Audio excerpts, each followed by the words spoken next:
I got really excited when I was reading some stuff, recently about Burnham, where he came from, because he developed TA in the 60s, early 60s, coming out of sort of a background of psychoanalysis and psychiatry.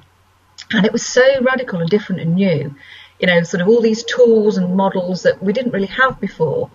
And, as I was sort of reflecting on that, I was thinking, actually, at the time, now, some of the stuff is kind of, we're so used to, models of personality, different ways of thinking. But at the time, there wasn't that kind of simplicity, I think, of model, which is what he brought in. And the, doing it in groups where you could, see people's sort of personality styles and their behavioural sort of the issues that they had in terms of the behaviour and their thinking and feeling actually in a group happening live there in the room, and to be able to work with it. So not just, the therapist and the client and it happening between them, but seeing it happen between individuals. And that was so very exciting about it.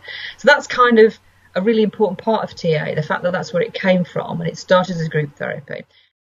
A question that often comes up when we're thinking about groups, and I think is part of our fear, I guess, when we're maybe in groups or facilitating groups. How do you manage a group member who dominates the group by talking a lot, going into long divergent topics? Yeah, that's a really interesting question. I think it's an important question. And I think it would depend on, for me, it would depend on how well established the therapeutic relationship was with them. I think if somebody's doing that, then it might be because they were feeling agitated, actually, or it might just be their process.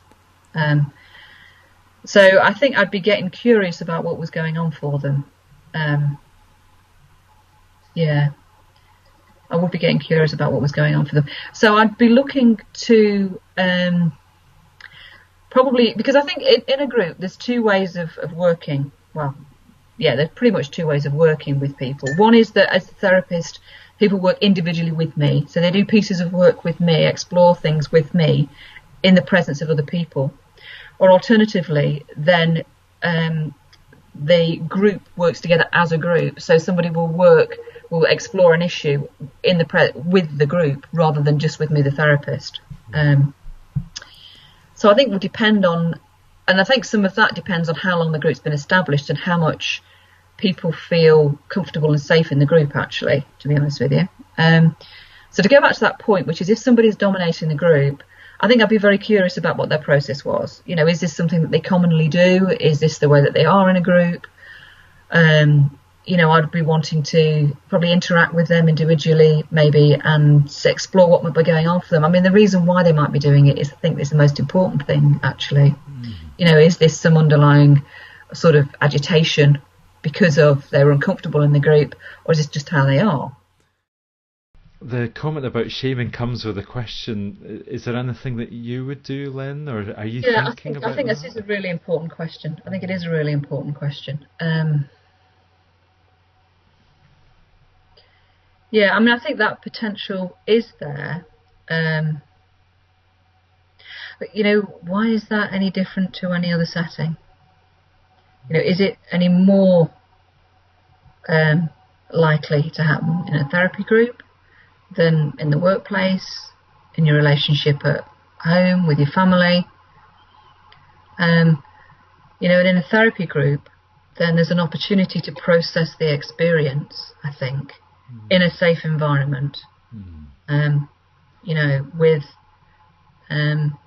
hopefully with a competent therapist who's able to manage that situation and to facilitate that experience for the person so that they can perhaps find a way to be more peaceful with it. There was a question a little while back that I've kind of been holding on to. I don't want to miss, because it also feels like one of these really meaty questions for groups. And like, it can be really easy in the group for individuals to be interacting with you as the therapist, and so you also talked about how valuable that work is. But do you have any thoughts about how you might stimulate the group to work together? Yeah, I just put it straight out there, actually. And there's been times when I've said to them, I'm noticing that, you seem to want to work with me individually. I'm curious about that. What's that about? How come, there's more interaction with me than there is with each other? So I'll open it up like that. And also at the beginning as well, I think when the group starts, one of the things that I'll say is, this group might work in this way, where you work with me, or you might work with each other. So, feel free to do either address your comments to me as the therapist, or address your comments to the group.